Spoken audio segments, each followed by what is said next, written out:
Have you ever heard of someone dying twice?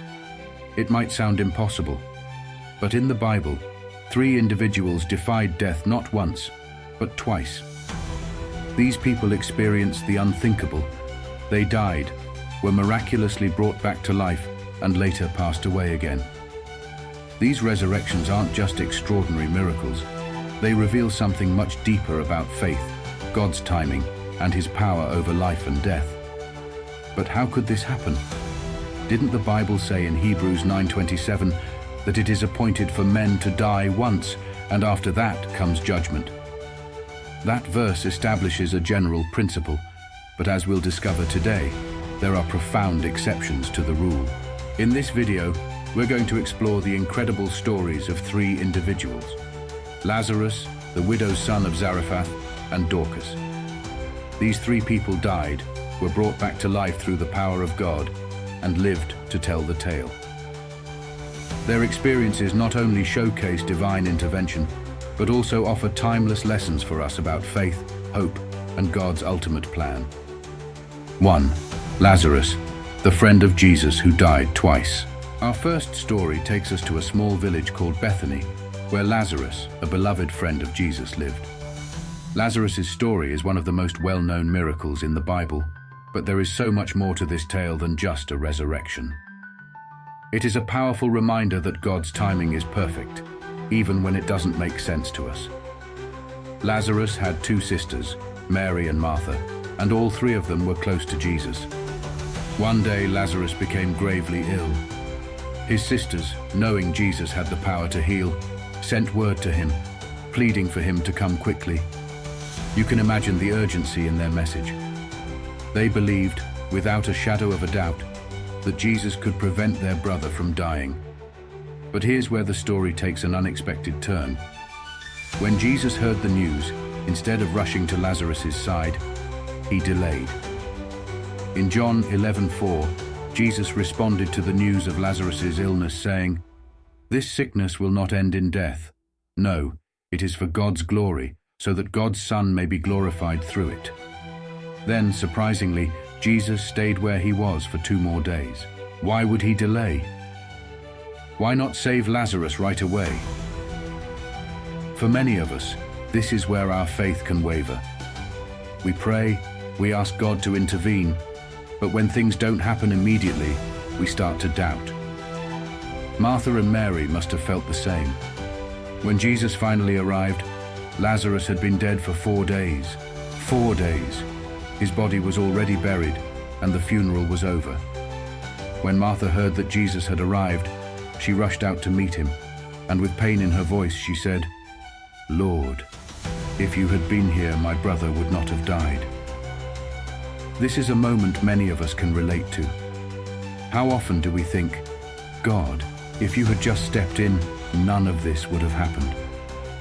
But instead of offering her an explanation, Jesus gave her a promise. He said, "I am the resurrection and the life. The one who believes in me will live, even though they die." John 11:25.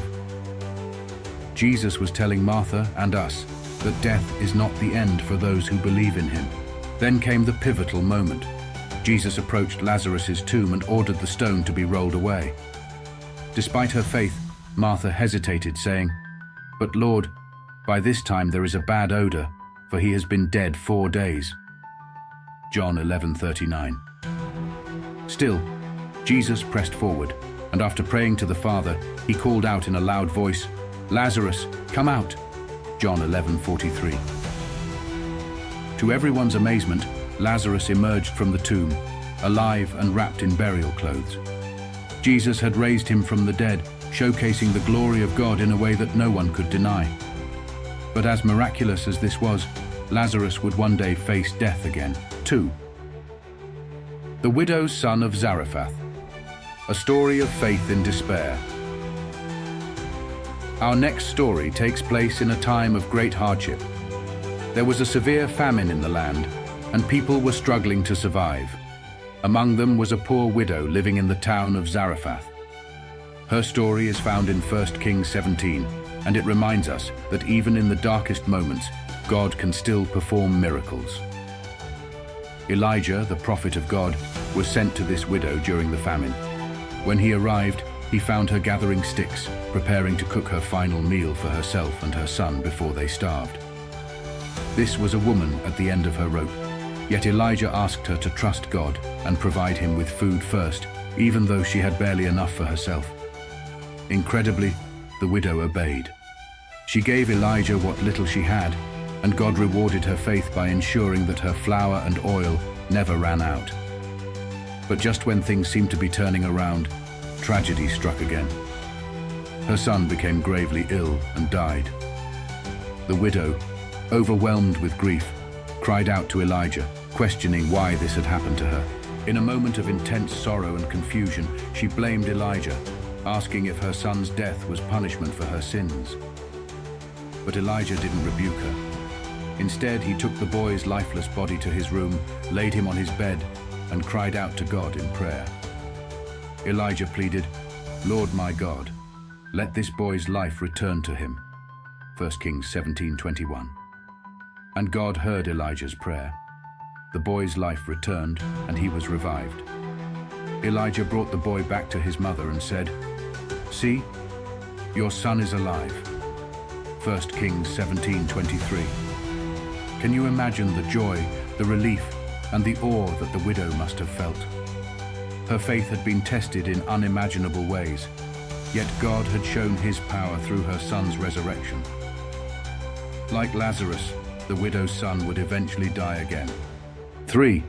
Dorcas, Tabitha, a woman of generosity and compassion. The final person who experienced death twice is a woman named Dorcas, also known as Tabitha. Her story is found in Acts 9, and it's a beautiful example of how a life lived in service to others can leave a lasting impact, even after death.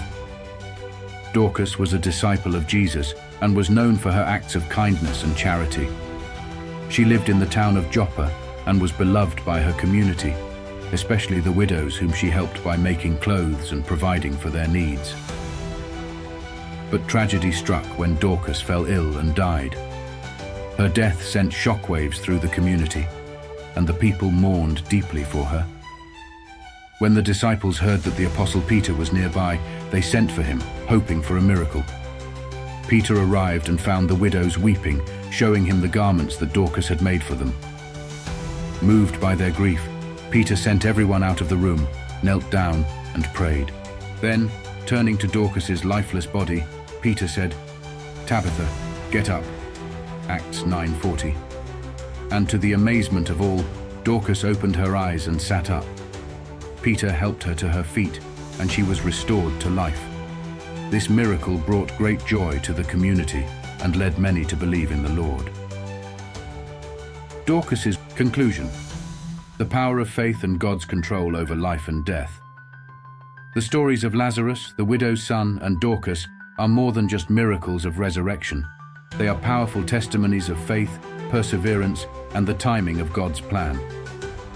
Each of these individuals faced death, but through the intervention of God, they were given a second chance at life. And while they eventually faced death again, their resurrections serve as reminders that God has the final word over life and death. These stories also remind us that faith is crucial, especially when we don't understand God's timing. Mary and Martha had to trust Jesus even when it seemed like he was too late. The widow of Zarephath had to believe that God would provide even when all hope seemed lost.